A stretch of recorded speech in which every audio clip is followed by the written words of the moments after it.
Hello, good morning student. आज हम marketing research की क्लास में विपणन निर्णय किसे कहते हैं इसके बारे में चर्चा करेंगे।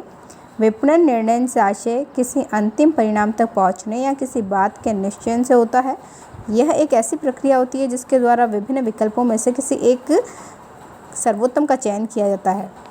बर्नार्ड कहते हैं कि निर्णय प्रक्रिया ऐसी प्रविधि होती है जिसके आधार पर विकल्पों की परिधि को सीमित किया जाता है। बीरमैन ने अपने शब्दों में कहा है कि व्यावसायिक निर्णय एक प्रक्रिया है जिसके द्वारा प्रबंधक जब किसी समस्या का सामना करता है तो उपलब्ध संभावित कार्यवाहियों में से कोई एक विशिष्ट कार्यवाही या समाधान का चयन करता है। विपणन निर्णय की विशेषताएं। विपणन निर्णय एक बौद्धिक कार्य होता है। यह एक मानसिक प्रक्रिया होती है जिसमें उपलब्ध विभिन्न विकल्पों में से सर्वोत्तम विकल्प का चयन करने का प्रयास किया जाता है। विपणन निर्णय प्रबंध की आत्मा होती है। विपणन प्रबंध के सभी कार्य निर्णय के माध्यम के द्वारा ही संपन्न किए जाते हैं। निर्णय एक सतत जारी रहने वाली एक गतिशील प्रक्रिया है जो विपणन में सदैव किसी न किसी रूप में चलती रहती है। निर्णय समस्या समाधान प्रक्रिया का एक महत्वपूर्ण अंश होता है। निर्णय कार्यक्रमिक या अकार्यक्रमिक दोनों ही प्रकार के होते हैं। विपणन निर्णयों में निश्चितता, जोखिम या अनिश्चितता के तत्व सम्मिलित होते हैं। विपणन निर्णय सकारात्मक या नकारात्मक हो सकता है। विपणन निर्णय में उद्देश्यों का समावेश रहता है क्योंकि उद्देश्य प्राप्त करने के लिए ही निर्णय लिए जाते हैं। विपणन निर्णय में अनेक नियंत्रण योग्य और अनियंत्रणीय चलों का समावेश होता है। नेक्स्ट हम बात करेंगे विपणन निर्णयों के प्रकार। इसमें सबसे पहला व्यूह रचना संबंधी निर्णय। विपणन के इन निर्णयों में संगठन के उद्देश्यों को विस्तारपूर्वक स्पष्ट किया जाता है। साधनों का उपयोग दीर्घकाल तक करने हेतु लक्ष्य और नीति निर्धारित की जाती है। संगठन के भविष्य के लिए एक निश्चित दिशा का ज्ञान करवाया जाता है। इस प्रकार ये निर्णय संगठन के भविष्य को प्रभावित करने वाले तथा संपूर्ण संगठन से संबंधित होते हैं।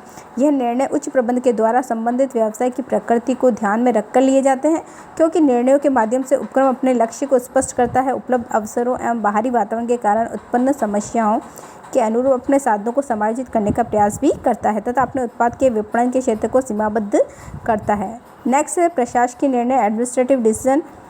यह उन निर्णयों को सम्मिलित करता है जो उपक्रम के संसाधनों और अनुकूलतम कार्य निष्पादन की सुविधाओं से संबंधित होते हैं।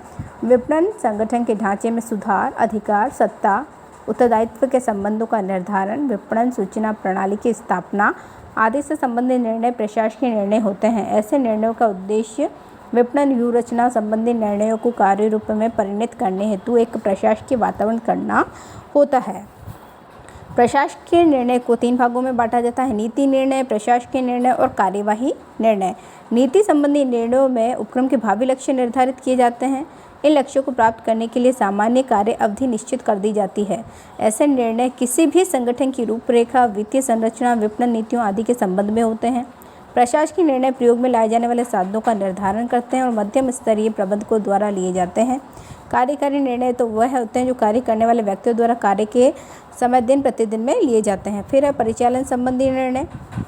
अर्नेस्ट बताते हैं कि कार्य निर्णयों का उल्लेख जिनको परिचालन संबंधी निर्णय माना जाता है क्योंकि इन निर्णयों का उद्देश्य व्यूह रचना संबंधी प्रशासकीय निर्णय को कार्य रूप में परिणत करना, उन्हें गति प्रदान करना होता है। विपणन, बजट, उत्पादन लक्ष्य, इन्वेंट्री स्तर, विक्रय का लक्ष्य, कर्मचारी प्रशिक्षण, विकास आदि के संबंध में लिए गए निर्णय इसी वर्ग में रखे जाते हैं। इनका उद्देश्य उपक्रम के उद्देश्य को प्राप्त करना होता है। नेक्स्ट है विज्ञापन एवं संवर्धन संबंधी निर्णय। इसमें भी निम्नलिखित निर्णय लिए जाते हैं: विज्ञापन में किस अपील का प्रयोग किया जाना है, किस माध्यम से विज्ञापन का प्रसारण किया जाना है, विज्ञापन का बजट कितना होना चाहिए, कौन सी विक्रय संवर्धन विधि प्रयोग की जानी चाहिए और कब और कैसे प्रयोग की जानी चाहिए। मूल्य संबंधी निर्णय लिए जाते हैं। इसमें विपणन प्रबंधक को ये निर्णय लेना होता है कि वस्तु और सेवा का कितना मूल्य वसूल किया जाना चाहिए और कितना विक्रय प्रस्तुत किया जाना चाहिए वर्ष पर्यंत। प्रतिस्पर्धी कीमतों को ध्यान में रखते हुए कीमत वसूल की जानी चाहिए। Thank you. नेक्स्ट क्लास में हम पढ़ेंगे विपणन निर्णय को प्रभावित करने वाले घटक और विपणन निर्णय की प्रक्रिया।